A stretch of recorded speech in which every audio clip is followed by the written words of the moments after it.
بالله من الشيطان الرجيم. بسم الله الرحمن الرحيم. الحمد لله رب العالمين،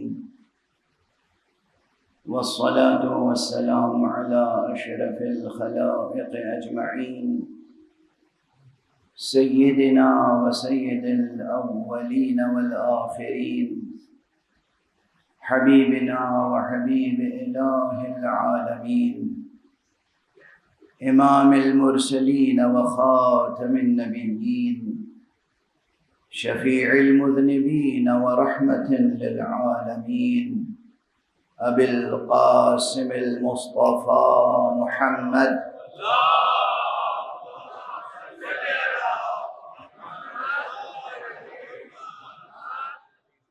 وعلى أهل بيته الطيبين الطاهرين الهداة المهديين المعصومين المظلومين، واللعنة الدائمة على أعداء الحق والدين. أما بعد، فقد قال الله تعالى عز اسمه في محكم كتابه ومتقن خطابه. بسم الله الرحمن الرحيم. لو أنزلنا هذا القرآن على جبل لرأيته خاشعا متصدعا من خشية الله، وتلك الأمثال نضربها للناس لعلهم يتفكرون. صدق الله العلی العظیم. قرآن حکیم کے سورہ مبارک ہے حشر کی 21ویں آیت، سرنامہ قرآنی ہے، اور اس کے ضمن میں، اس کے پرتو میں، اس کی روشنی میں جس موضوع کو ہم اجاگر کرنے کی کوشش کر رہے ہیں وہ موضوع ہے حسین اور مقاصد قرآن۔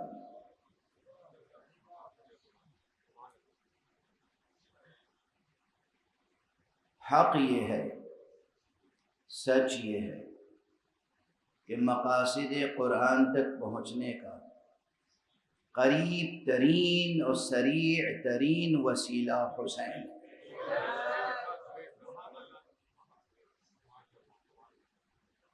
سرکار سید الشہداء حضرت ابو عبداللہ الحسین عالم اسلام کے لیے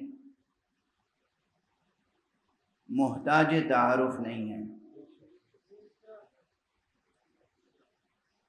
اور جو آپ کی شخصیت اور آپ کے فضائل اور مناقب اور کمالات اور عظمتوں سے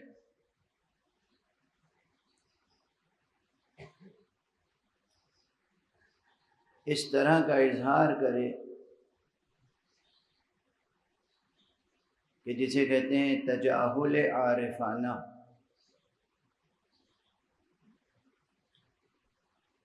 جانتے بوجھتے عظمت کا اعتراف نہ کرنا، اسے کیا کہا جا سکتا ہے؟ مریض ہی کہا جا سکتا ہے۔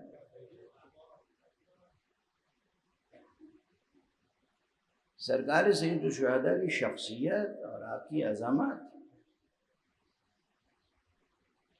ممکن نہیں ہے کہ کوئی سرکار ختمی مرتبہ صلی اللہ علیہ وآلہ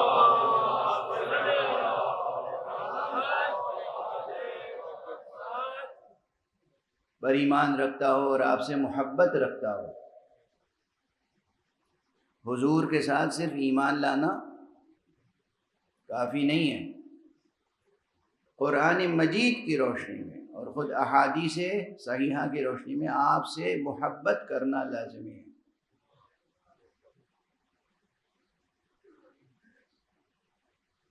اور حضور کو محبت کے اس درجے پر رکھنا کہ انسان کو اپنی ذات سے جو محبت ہوتی ہے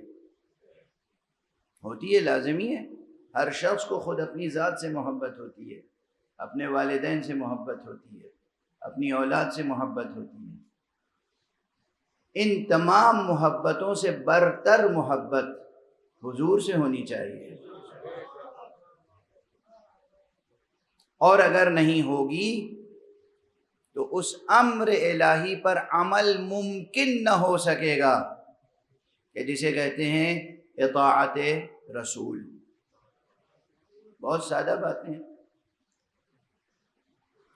حق سبحانہ و تعالی نے فرمایا ہے اطیعوا اللہ و اطیعوا الرسول، رسول کی اطاعت ممکن نہیں ہو پائے گی، رسول کی اطاعت جیسی اطاعت کہ خدا چاہتا ہے، اگر ہم رسول سے اس درجے کی محبت نہ کریں کہ ہم اپنی ذات سے جو محبت کرتے ہیں اس سے بھی بڑھ کر ہو وہ محبت، اپنے ماں باپ سے جو محبت کرتے ہیں اس سے بڑھ کر ہو وہ محبت، اپنی اولاد سے جو محبت کرتے ہیں اس سے بڑھ کر ہو وہ محبت۔ کیوں؟ اپنی جان سے اگر محبت زیادہ ہوگی، پیغمبر کہیں گے جاؤ میدان جنگ میں جہاد کے لیے،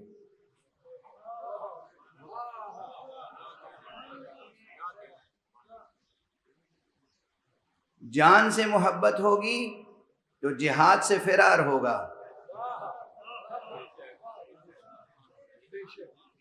جہاد نہیں کر پائیں گے، یا جائیں گے نہیں، یا جائیں گے تو پلٹ کے آ جائیں گے۔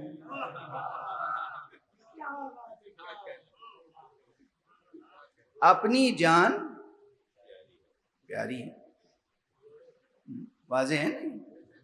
حضور سے اس درجے کی محبت طلب الہی ہے، اور طلب پیغمبر کہ آپ اپنی ذات سے زیادہ حضور سے محبت کریں، اپنے والدین سے زیادہ حضور سے محبت کریں، اپنی آل اولاد سے زیادہ حضور سے محبت کریں، اور اس درجے کی جب محبت ہوگی تو ممکن نہیں ہے کہ اس شخص کو یہ معلوم نہ ہو کہ حضور خود کس سے محبت کرتے ہیں۔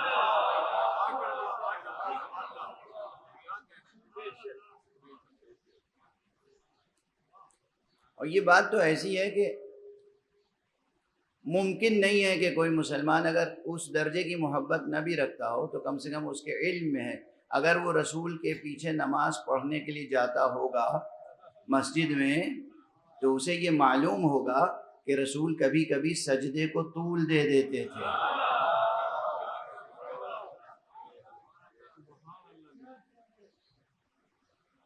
کیوں طول دے دیتے تھے؟ پشت پر حسین آ جاتے تھے۔ مشہور باتیں ہیں، مشہور باتیں، کوئی نئی بات تھوڑی پیش کر رہا ہوں۔ اور پھر وہ تمام حدیثیں، یہ تمام واقعات اور وہ تمام حدیثیں جس میں صراحت کے ساتھ پیغمبر نے اپنے نواسوں کو پہچنوایا ہے، کہیں دونوں کو ایک ساتھ، کہیں ایک ایک کو علیحدہ علیحدہ۔ اور آقا حسین کی شان میں یہ حدیث ہے کہ پیغمبر منبر پر تشریف فرما تھے اور سید الشہداء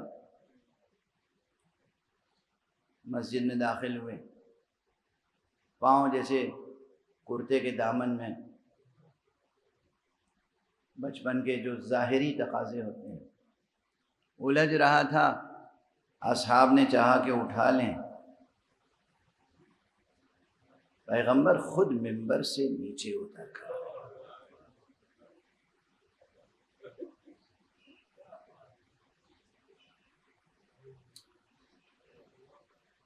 اور آگے بڑھے، حسین کو اٹھایا گود میں، منبر پہ تشریف لائے، بٹھایا اپنے زانوں پہ اور کہا ھذا حسین فاعرفوہ، یہ حسین ہے، اس کی معرفت پیدا کرو۔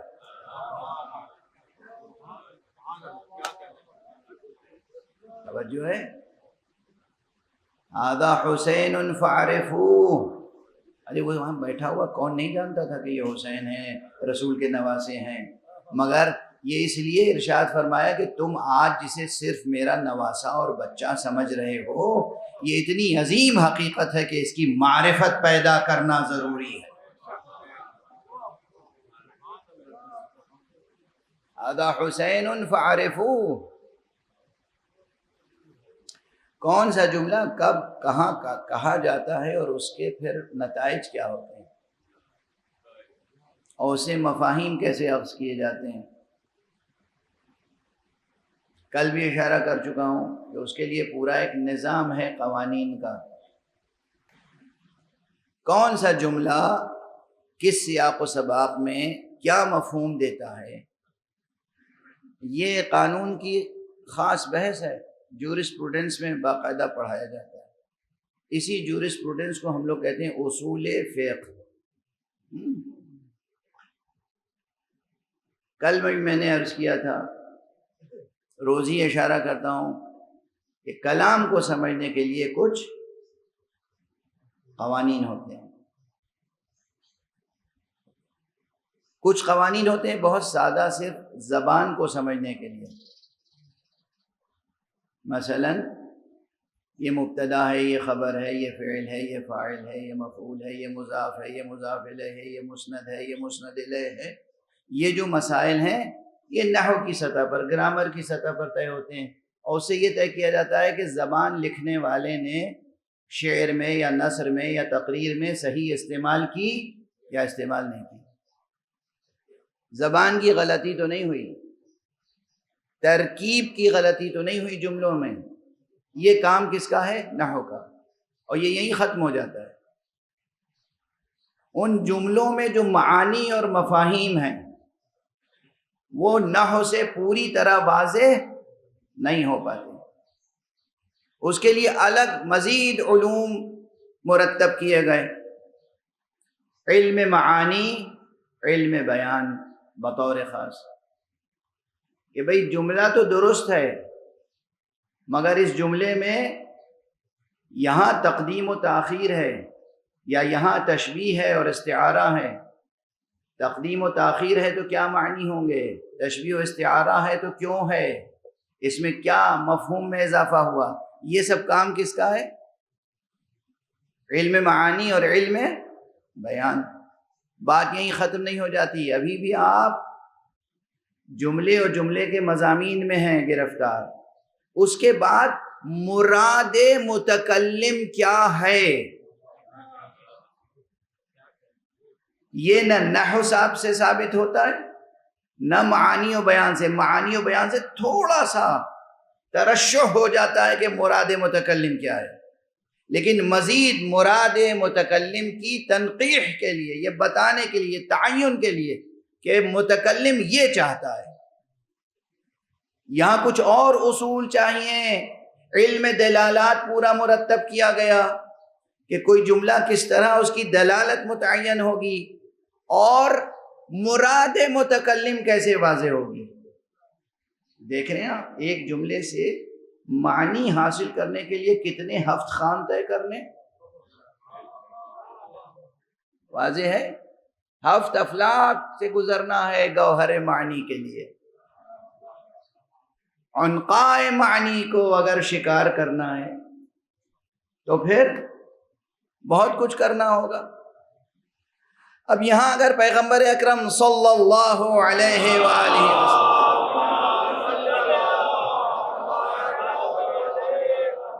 نے ارشاد فرمایا کہ ھذا حسین فاعرفوا، دست عدد جوڑ کے عرض کریں، نصاب دینیات اسلام میں معرفت حسین کا پورا ایک لازمی چیپٹر ہونا چاہیے، اس لیے کہ رسول نے حکم دیا ہے۔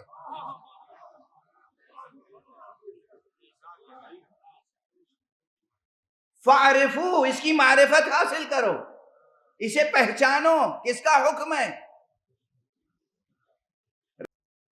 رسول کا ارشاد ہے ھذا حسین فاعرفوا، ذکر حسین کو دبانے کی کوشش نہ کریں، معرفت حسین پر نصاب میں کتابیں شامل کریں۔ اگر مسلمان رہنا ہے، اگر فرما بردار رہنا ہے تو یہ ممکن نہیں ہے کہ آپ حسین کو نہ پہچانیں۔ اس وقت میں خاص طور پہ ذات گرامی حسین پہ اس لیے گفتگو کر رہا ہوں کہ عنوان کا جز بھی، اور پھر یہ جملہ حسین منی، وَأَنَا من حسین یا من الحسین، دونوں طرح یہ حدیث کتابوں میں آئی ہے۔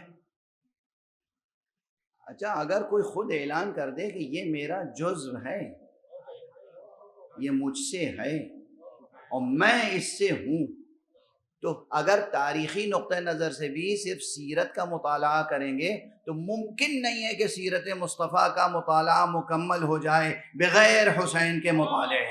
یہ روشن ہے نا یہ باتیں، کوئی ابہام تو نہیں ہے، کوئی اشکال تو نہیں ہے۔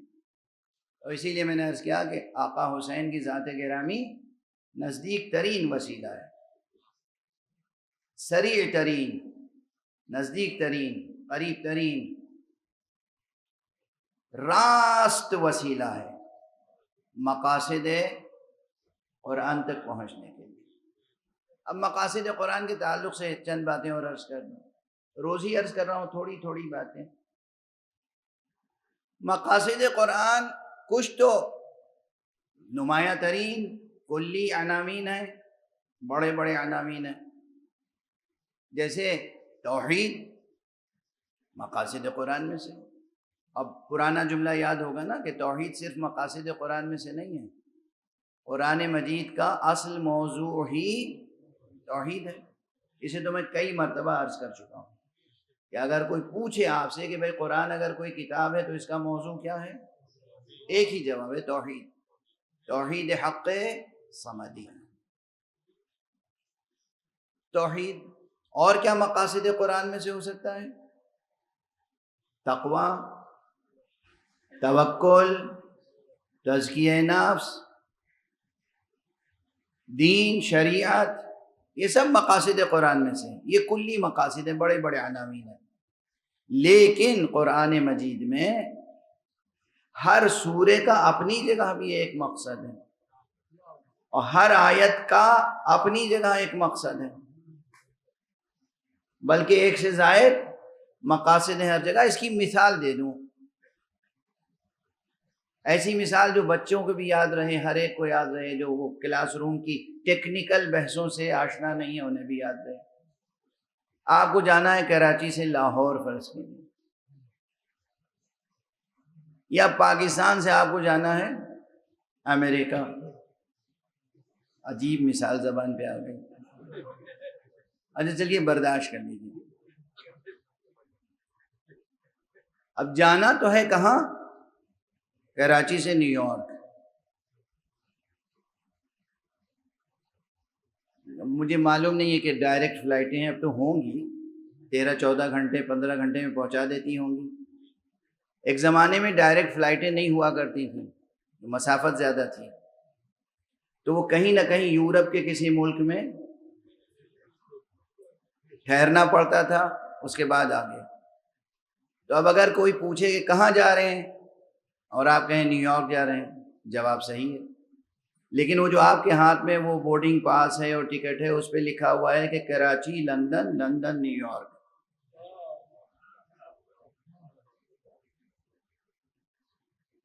تو اب جب کسی سے آپ کہیں اور کہہ دیں کہ میں لندن جا رہا ہوں، فی الحال لندن کی فلائٹ پر ہوں، تو مقصد کیا ہوا؟ لندن۔ پہلا مقصد لندن ہوا اور دوسرا اور آخری مقصد نیو یارک۔ اتنی بات سمجھ میں آ گئی بہت آسانی سے سب کو۔ کسی بڑے مقصد تک پہنچنے کے لیے راستے میں قدم بقدم بہت سے مقاصد سے گزرنا پڑتا ہے۔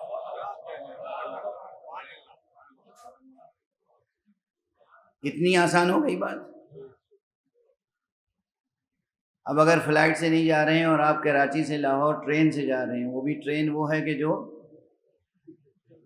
ایکسپریس نہیں ہے، پیسنجر ٹرین ہے، پتہ نہیں اب چلتی ہے یہ سب یا نہیں۔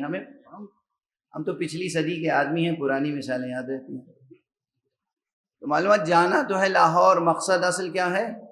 لاہور۔ راستے میں جتنے شہر پڑیں گے ہر شہر پر ٹرین رکے گی۔ اب اگر کوئی پوچھے کہ اس ٹرین کا مقصد کیا ہے تو آپ کہیں گے آخری مقصد تو ہے لاہور، مگر کراچی سے لے کے لاہور تک جتنے شہر راستے میں آئیں گے سب اس ٹرین کے مقاصد میں شامل ہیں۔ ہو گئی نا آسان بات؟ بالکل۔ قرآن مجید کا اصل مقصد ہے خدا تک پہنچنا. کوئی شرک کی گنجائش نہیں ہے، کوئی فسق کی گنجائش نہیں ہے، کوئی بدعت کی گنجائش نہیں ہے، کسی الحاد کی گنجائش نہیں ہے. قرآن مجید کا سب سے اہم مقصد، آخری مقصد، اولین مقصد اور آخرین مقصد کیا ہے؟ خدا. واضح ہے بات؟ لیکن خدا تک پہنچنے کے لیے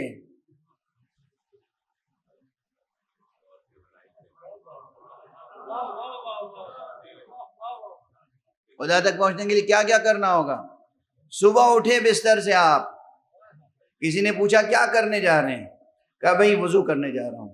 اس وقت کیا ہوا مقصد آپ کا؟ وضو. وضو کے بعد کہاں جا رہے ہیں؟ نماز پڑھنے جا رہے ہیں. مقصد کیا ہے؟ نماز. نہ وضو خدا کا نام ہے، نہ نماز خدا کا نام ہے.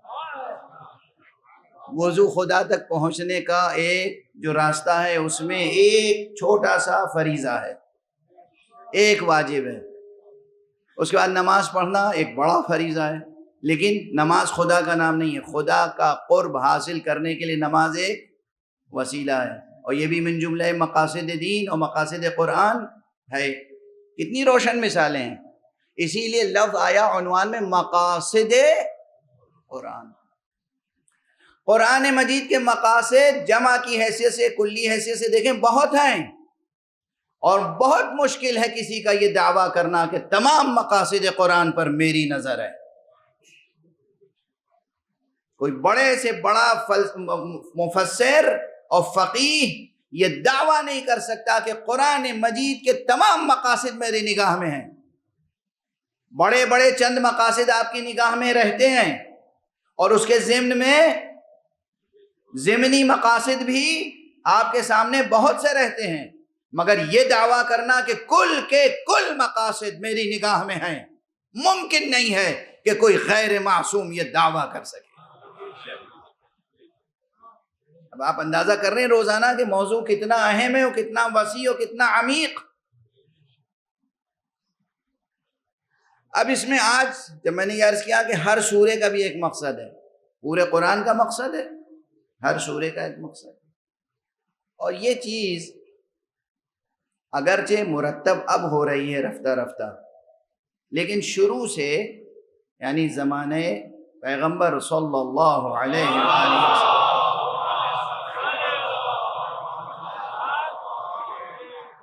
اس زمانے سے جو کبار صحابہ تھے، جو فقہاء صحابہ تھے، جو علماء صحابہ تھے، یعنی اصحاب میں جو واقعاً عالم تھے، اصحاب میں جو واقعاً فقیہ تھے، اصحاب میں جو واقعاً صاحبان علم تھے، ان کے ہاں یہ مقاصد کے اشارے موجود ہیں. کہیں انہوں نے کسی آیت کا مقصد بیان کر دیا، کہیں انہوں نے کسی سورے کا مقصد بیان کر دیا. اب اسے پھر اور عرض کر دوں کہ مقصد اور تفسیر میں اور ترجمے میں کیا فرق ہے. ارے کوئی آیت ہوتی ہے، اس میں 4 6 8 10 الفاظ ہوتے ہیں، ٹھیک ہے نا. اب یہ طے کرنا کہ اتنے الفاظ میں کلیدی کلمہ کون سا ہے، اصل لفظ کون سا ہے، جان سخن جس میں سمٹی ہوئی ہے. سورہ مبارک حمد روزانہ 17 مرتبہ تو پڑھتے ہی ہیں نا کم سے کم. سورہ مبارک حمد کا مقصد کیا ہے؟ ترجمہ نہیں پوچھ رہا ہوں، مقصد کیا ہے؟ کوئی بتائے گا 1 2 لفظوں میں؟ مشکل ہو جائے گی. آپ کچھ فرما رہے ہیں، بالکل فرمائیے. انہوں نے فرمایا رب کی تعریف. مجھے اس سے اختلاف ہے، اور بڑے بڑوں کو اختلاف ہے اس سے. صرف تعریف نہیں، تعریف کے علاوہ بھی کچھ ہے. تعریف رب کی سورہ حمد کے مقاصد میں سے ایک مقصد ہے، لیکن اس سب پر ایک کوئی مقصد سب سے زیادہ حاوی ہے. سورہ مبارک حمد کا مقصد ہے اصل کمال بندگی. کمال بندگی جہاں انسان بلا فاصل رب سے گفتگو اور مناجات کرتا ہے، جہاں رب کو خطاب کر کے کہتا ہے ایاک نعبد و ایاک نستعین۔ تو سورہ مبارکہ حمد کا سب سے بڑا مقصد تو ہے کمال بندگی، اور اسی لیے اس کو رسم بندگی میں شامل کیا گیا، لازمی طور پر نماز میں شامل کیا گیا، کیونکہ کمال بندگی کا درس اس میں چھپا ہوا ہے، وہ مقصد اس میں نہفتا ہے۔ شروع ہوتا ہے سورہ الحمدللہ رب العالمین سے، بلکہ شروع تو ہوتا ہے بسم اللہ الرحمن الرحیم سے۔ اب بسم اللہ الرحمن الرحیم اس آیت کا اپنا ایک مقصد ہے، بلکہ اس میں کئی مقاصد ہیں۔ اچھا، مقصد کلام اجاگر کرنے کے لیے، سمجھنے کے لیے ہم لوگ کیا کرتے ہیں؟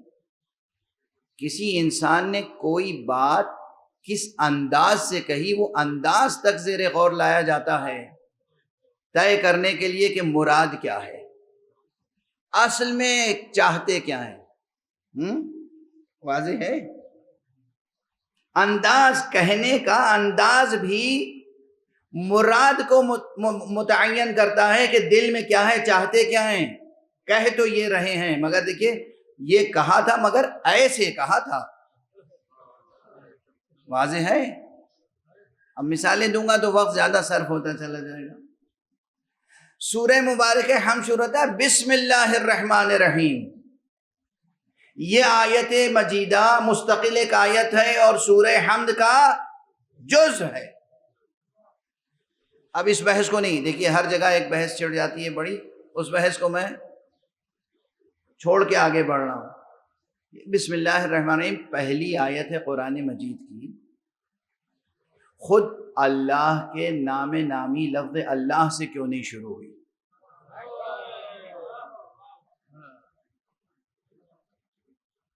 لفظ اللہ، لفظ جلالہ، اس میں جلالہ سے پہلے دو کلمے ہیں۔ کون سا کلمہ؟ لفظ جلالہ سے پہلے اسم، اور اسم سے پہلے ہے با۔ با ایک کلمہ ہے مستقل، با حرف جر ہے، اور اس با اس ایک کلمے کے نحویوں نے اور لغویوں نے جا کے پوچھے کتنے معانی لکھے ہیں۔ ایک حرف با کے تقریباً 14 یا 14 سے بھی زیادہ معنی ہیں۔ یہ کوئی مبالغہ نہیں ہے، جا کے کسی بھی نحو کے ابتدائی طالب علم سے پوچھ لیجئے۔ ایک حرف با، ایک حرف با۔ یہ ضرور میں غور کرتا ہوں کہ اکثر نحویوں نے حرف با کے 14 معنی کیوں بیان کیے۔ توجہ برقرار رکھیے، قبل اس کے کہ موسم اور میری کمزوری تقریر پہ غالب آئے، میں اپنی بات آج مکمل کر سکوں۔ بسم اللہ الرحمن الرحیم، بھائی غور کیجیے گا، بعد میں بہت سی باتیں کہ یہ شروع ہوئی بات کہ اللہ کے نام کے سہارے سے، جو رحمان ہے اور رحیم ہے۔ اچھا، ایک تو یہ سوچنا پڑے گا کہ مقصد کیا ہے اس آیت کا، یہ حرف سے کیوں شروع ہوئی، اسم سے شروع کیوں نہیں ہوئی، یہ جملہ فعلیہ کیوں نہیں ہے صاف صاف، یہ جملہ اسمیہ کیوں نہیں ہے صاف صاف، باطن میں جو ہے وہ تو ہے، ٹھیک ہے نا، محذوف و مقدر کی بات نہیں کر رہا ہوں، صاف صاف یہ شبہ جملہ ہے، جملہ اسمیہ نہیں ہے۔ اگر اسم سے شروع ہوتا، فعل سے شروع ہوتا، فعل سے بھی شروع نہیں ہوا، حرف سے شروع ہوا، تو مقصد کیا ہے اس آیت کا؟ پھر اس کے بعد اللہ کا نام آیا، اللہ کے بعد اللہ کے کتنے اوصاف ہیں؟ وہ خالق ہے، وہ قادر ہے، وہ رب ہے، وہ رازق ہے، وہ ذوالجلال والاکرام ہے۔ 99 نام تو کم سے کم آپ کو سب کو یاد ہی ہونے چاہیے۔ ان تمام 99 ناموں میں سے صرف 2 نام الرحمن الرحیم یہاں پر کیوں استعمال ہوئے؟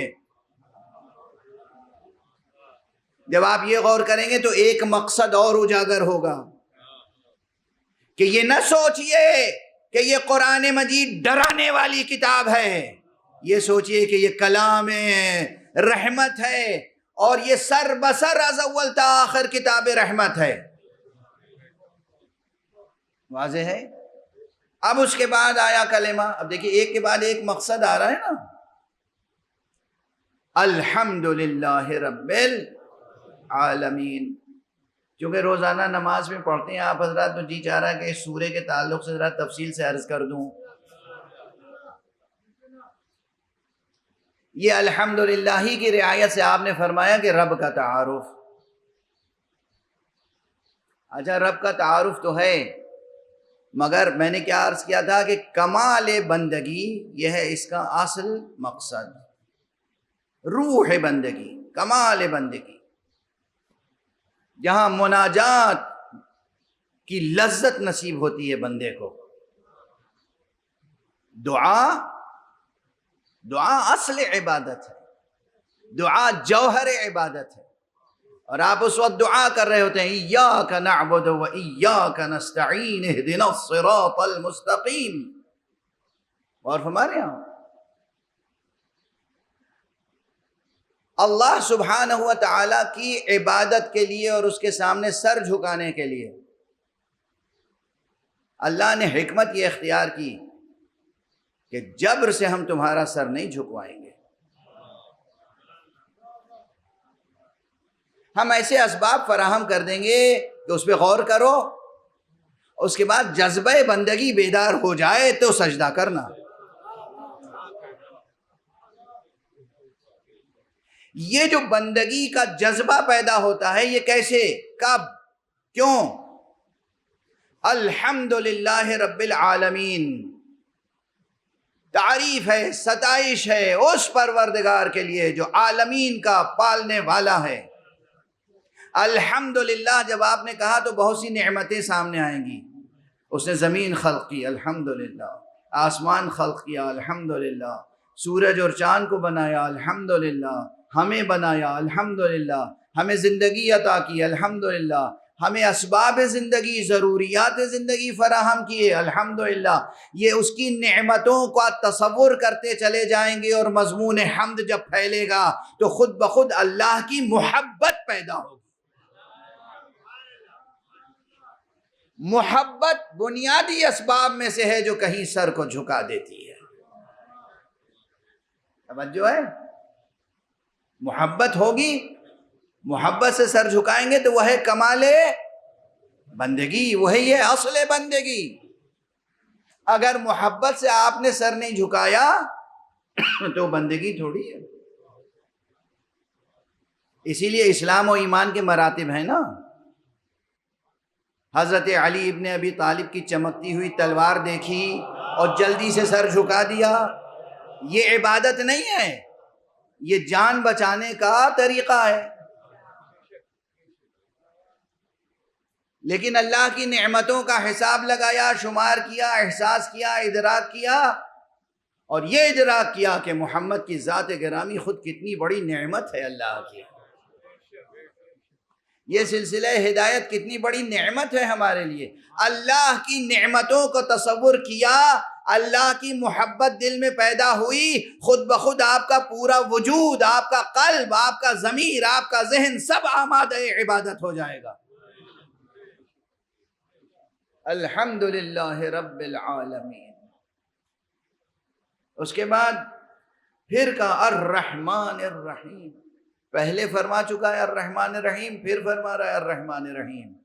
ایک ہی سورے میں 7 آیتوں کے مختصر ترین سورے میں 99 ناموں کو چھوڑ کر صرف ان 2 ناموں کی تکرار بتاتی ہے کہ خدا را اپنی عقل کا احترام کرو، خدا کا یہ دین اور یہ کتاب دین رحمت اور کتاب رحمت ہے، اسے کتاب عذاب نہ سمجھو۔ اور اس ایک بات کے علاوہ نہ جانے کتنی اور باتیں ہیں کہ جو مقاصد میں شامل ہیں، اور کیفیت جو نماز و عبادت کی ہوگی بہت بلند ہوگی۔ اچھا ایک جملہ کہے بغیر آگے نہیں بڑھ سکتا۔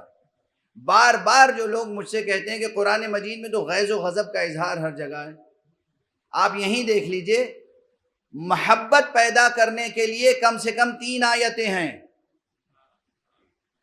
بسم اللہ الرحمن الرحیم، الحمد للہ رب العالمین الرحمن الرحیم. اسی لیے میں نے کہا جوش محبت پیدا ہو جائے، خوف پیدا کرنے کے لیے بس ایک آیت، مالک یوم الدین.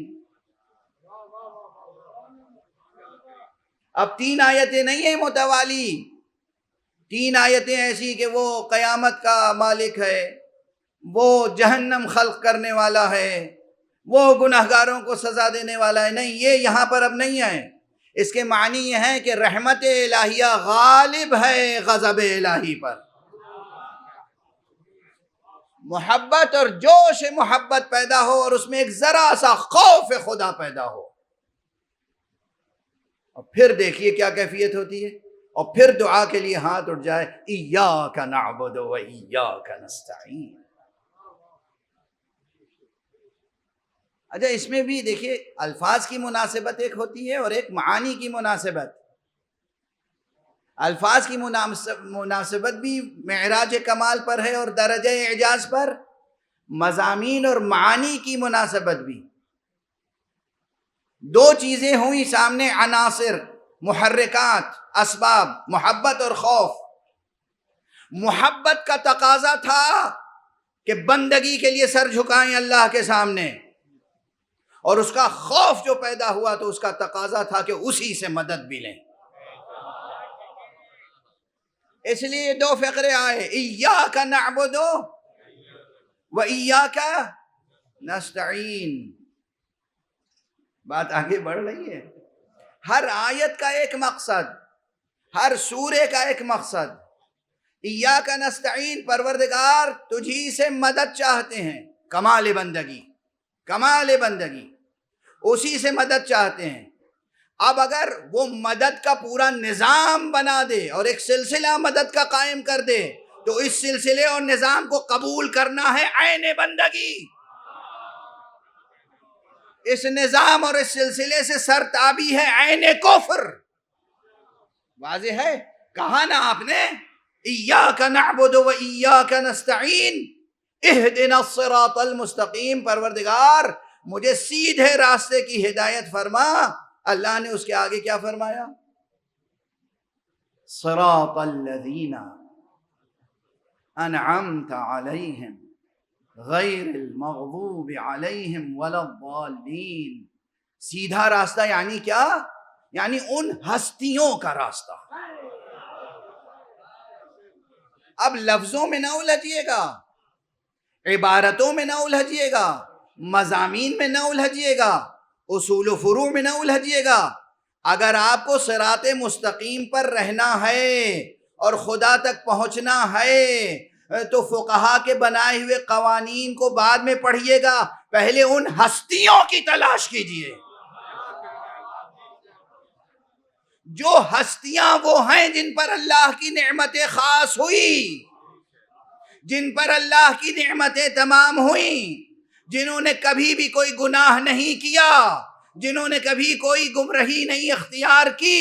اور فرما رہے آپ، یعنی اب اگر میں کہوں کہ اللہ کے ان اولیاء، ان ائمہ، ان انبیاء، ان مرسلین، ان ہستیوں کی تلاش مقاصد قرآن میں ہے، اب میں کہوں کہ حسین کی معرفت مقاصد قرآن میں سے ہے،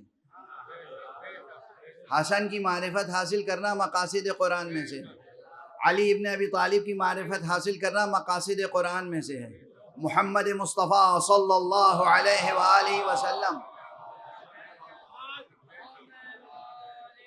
کی معرفت حاصل کرنا اور ان کی سیرت طیبہ کو دقیق سنجی کے ساتھ سمجھنا، پڑھنا، سیکھنا، اختیار کرنا مقاصد قرآن میں سے ہے. تو یہ مبالغہ نہیں ہوگا، نہ صرف یہ کہ مبالغہ نہیں ہوگا بلکہ یہ خلاف واقع نہیں ہوگا. حقیقت یہ ہے. یعنی صراط الذین انعمت علیہم پڑھتے رہیں، یہ ایک لمبی آیت، یہ پڑھتے رہیں اور اس پہ عمل کبھی نہ کریں.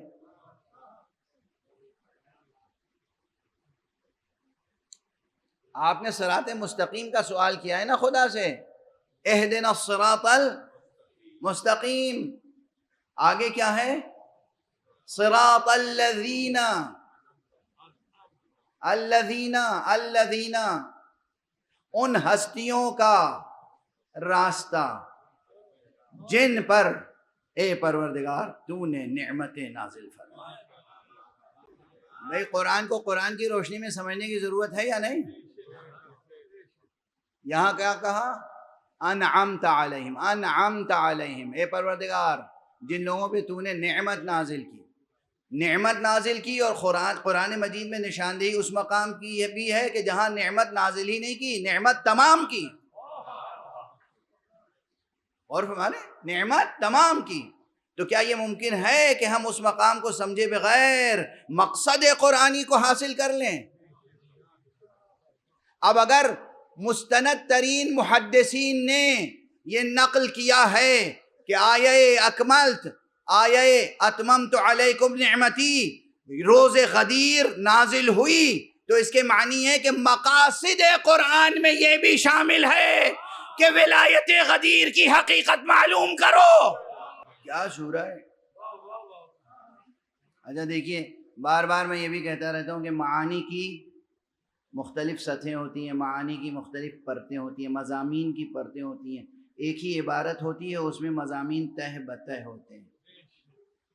تو ابھی ایک قرأت جو میں نے کی آپ کے سامنے، قرأت بمعنی فہم، تو ایک یہ ہوئی، ایک انڈرسٹینڈنگ یہ ہوئی، صرف ریڈنگ نہیں، اگرچہ ریڈنگ کو انڈرسٹینڈنگ کے معنی میں استعمال کرتے ہیں، یعنی صرف ریسائٹ نہیں کیا، آپ نے سمجھا۔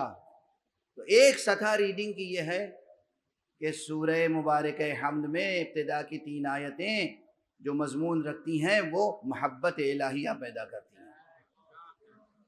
چوتھی آیت خوف خدا سے آشنا کرتی ہے۔ اس کے بعد بندگی کی رسم ادا ہوتی ہے اور اللہ سے استمداد اور طلب ہوتی ہے۔ کیا مکمل جامع ترین قصیدہ حمدیہ ہے یہ ایک سطح۔ اسی سورے میں ایک سطح اور ہے، اسی سورے میں، اس کی طرف بھی اشارہ کر دوں جو کل میں عرض کر رہا تھا کہ دیکھیں اس ایک سورے سے کتنے اصول دین مرتب ہوتے ہیں۔ ابھی تک اصول فروع کی تو کوئی بات چھڑی نہیں ہے، اسی ایک سورے سے کچھ اصول دین بھی بنتے ہیں یا نہیں؟ اللہ کا ذکر ہے تو اللہ تو ہے، توحید خدا سورے میں بہرحال موجود۔ اس کے بعد توحید کے بعد ہم لوگوں نے عادل بھی کچھ رکھا ہے۔ عادل کا تذکرہ ہے کہیں سورہ مبارکہ حمد میں؟ اب یہ حضرات تشریف فرما ہے، کیا ممکن ہے کہ کہیں سزا اور جزا کا تصور ہو بغیر تصور عدل کے؟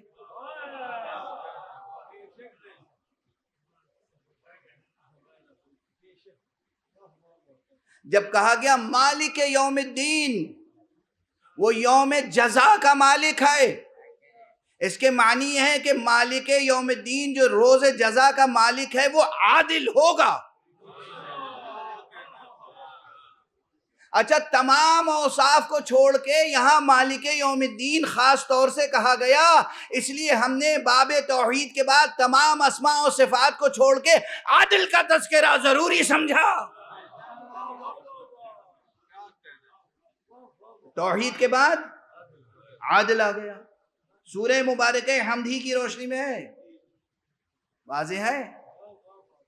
اس لیے کہ اگر عادل نہیں ہوگا خدا، عادل کا تصور درمیان میں نہیں ہوگا، تو یہ سزا و جزا کیسی؟ واضح ہے۔ اور عادل کے بعد نبوت، یہ سورہ مبارکہ ملا کس کی زبان مبارک سے؟ ظاہر وحی نازل ہوئی، جبرائیل آئے، حضرت محمد ابن عبداللہ صلی اللہ علیہ وآلہ وسلم نے سکھایا، تعلیم فرمایا اس سورے کو، اور خود اس سورے کے اندر جو اللہ سبحانہ و تعالیٰ نے دعا تعلیم فرمائی تھی وہ کیا تھی؟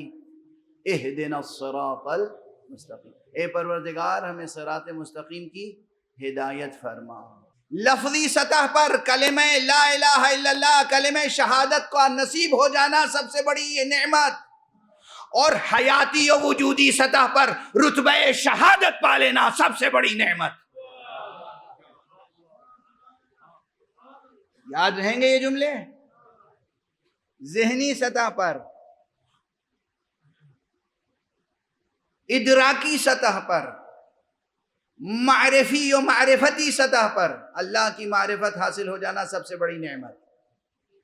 الفاظ کی سطح پر کلمہ لا الہ الا اللہ کا نصیب ہو جانا سب سے بڑی نعمت، بھولیے گا نہیں. اور وجودی سطح پر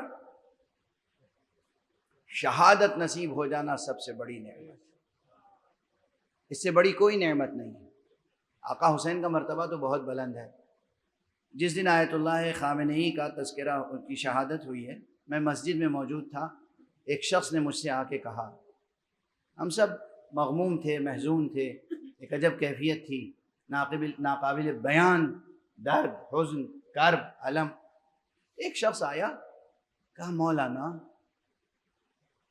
آقا خامنئی کی شخصیت اتنی بلند تھی کہ شہادت سے کمتر موت ان کو زیب نہیں دیتی تھی.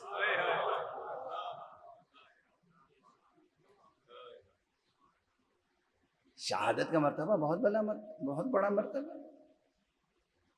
اور یہ تو انسان ایک فقیہ، ایک متقی، ایک پرہیزگار انسان تھے، رہبر تھے امت کے، فقیہ مکتب آل محمد تھے، شہادت ملی. لیکن آقا حسین، کوئی قیاس کر سکتا ہے دونوں شخصیت؟ آقا حسین کوئی قیاس نہیں کر سکتا. مگر آقا حسین تو وہ ہیں کہ نہ صرف یہ کہ انہیں شہادت نصیب ہوئی، ان کے خاندان کے بچے بچے کو شرف شہادت نصیب.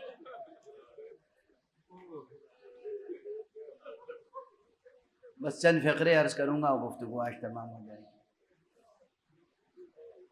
آج اس عزاخانے کی روایت یہ ہے کہ یہاں جناب زینب کے بچوں کی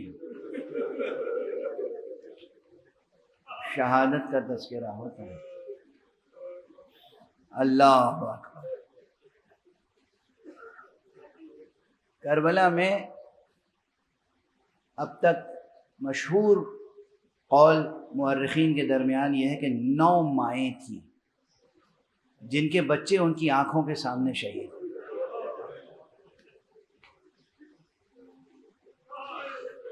ایک دو نہیں، 9 مائیں تھیں جن کے بچے، مشہور قول یہ ہے، اگرچہ تحقیق کا سلسلہ جاری ہے، جن کے بچے ان کی آنکھوں کے سامنے شہید ہوئے. اور ان میں سے کسی بھی ماں نے کوئی گلہ، شکوہ، جزا، فضا سے کام نہیں لیا. آنکھوں سے آنسو بہے.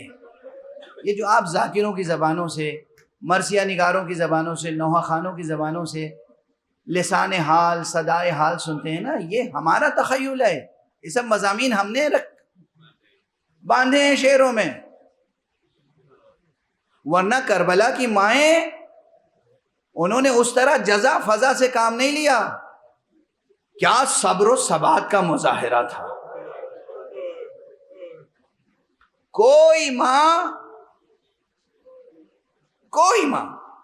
اب سنتے چلے آ رہے ہیں نا آپ، ایک زمانے سے 150 برس، 200 برس، 300 برس سے، کہ پچھاڑیں کھا کھا کے غش کر گئیں، اور یہ نالا کیا، وہ فریاد کیا. اصل تاریخ میں وہ نہیں ہے. یہ ہم ان کی طرف سے صدائے حال اور زبان حال اور لسان حال بیان کرتے ہیں. ذاکرین، شعراء، مرثیہ نگار، نوحہ خان، جس میں کبھی کبھی یہ ہوتا ہے کہ بھائی آپ نے کیا نظم کر دیا، یہ ان کی شایان شان بھی نہیں ہے. وہاں صرف مرد ہی اولو العزم نہیں تھے، خواتین اس اولو العزمی کے درجے پہ فائز تھیں کہ جو تمام عالم بشریت کے لیے مثالی حیثیت رکھتا ہے. وہ اولو العزمی مثالی حیثیت رکھتی ہے. جناب زینب ہوں یا جناب رباب. اب میں مثال دے دوں، کسی ماں کے آغوش میں 6 مہینے کے بچے کا لاشا دے دیں آپ،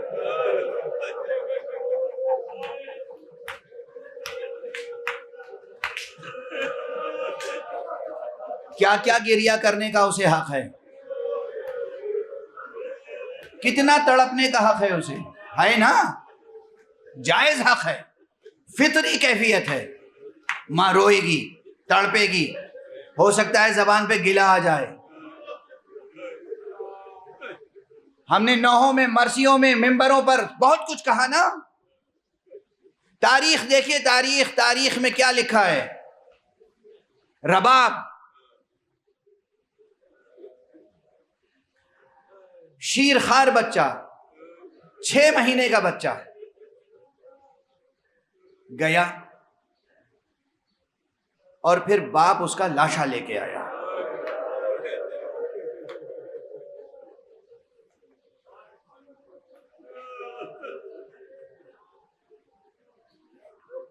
عام سطح زندگی پر عام انسان تو کیا کرتے ہیں، خدا کا گلہ شروع کر دیتے ہیں نا۔ خدا کا گلہ سنا ہی نہیں آپ نے، اٹھتے بیٹھتے سنتے۔ زندگی میں چھوٹی چھوٹی مشکلیں، مصیبتیں آ جاتی ہیں تو بوڑھے جوان سب خدا کی شکایتیں کرتے ہیں، خدا کا گلہ شکوہ شروع کر دیتے ہیں۔ اچھا، یہ اہل بیت سے تعلق رکھنے والی خاتون تھی تو اس نے خدا کا گلہ شکوہ نہیں کیا، کوئی ایسا ناجائز نوحہ نہیں کیا، دشمنوں ہی کو کچھ زیادہ برا بھلا کہہ دیتی۔ اور فرما رہے ہیں آپ، تاریخ گواہ ہے، آقا حسین جب 7 مرتبہ آگے بڑھے اور 7 مرتبہ پیچھے، اور کہتے جاتے تھے انا للہ و انا الیہ راجعون، رضا بقضائہ و تسلیما لامرہ۔ اور اس کے بعد بالآخر آپ خیمہ گاہ کی طرف آئے، در خیمہ پر رباب کھڑی تھی، اس شیرخوار بچے کی ماں۔ ابا کا دامن ہٹایا، بچہ بس رباب کی آغوش میں دے دیا۔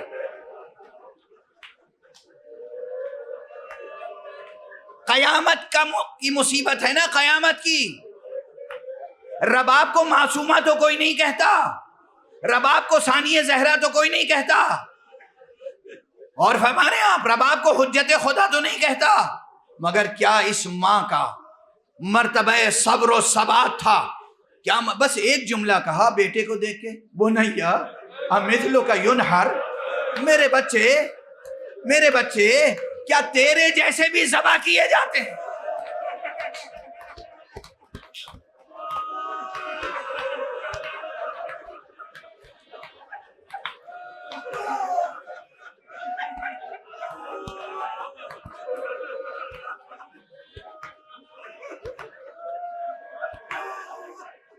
دیکھا آپ نے، صبر و ثبات، صبر و ثبات، صبر و ثبات، یہ مرتبہ، یہ اولو العزمی۔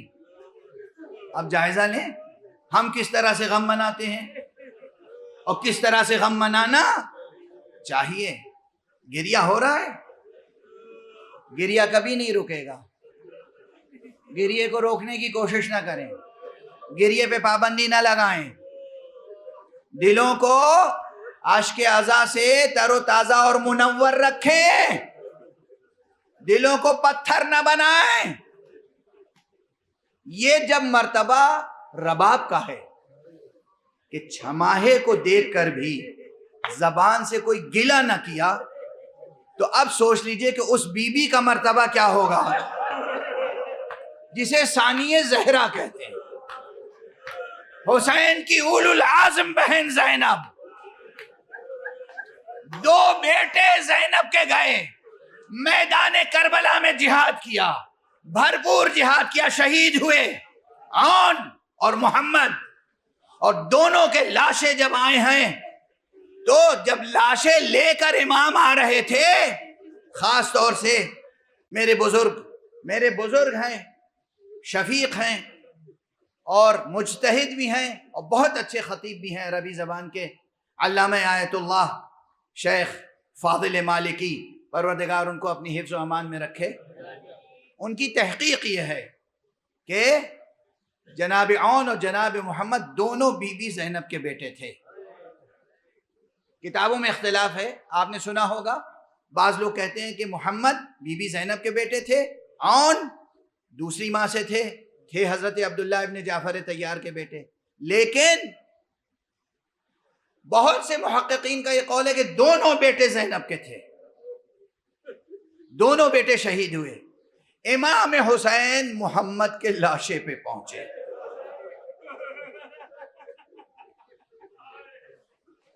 محمد کا لاشا لے کے آئے ہیں، اور اس کے بعد خیمہ گاہ میں جب تشریف لائے، لاتے ہوئے لاشا زینب دیکھ رہی تھی، لیکن جب لاشا لا کے رکھ دیا ہے تو اب زینب نظر نہیں آ رہی تھی۔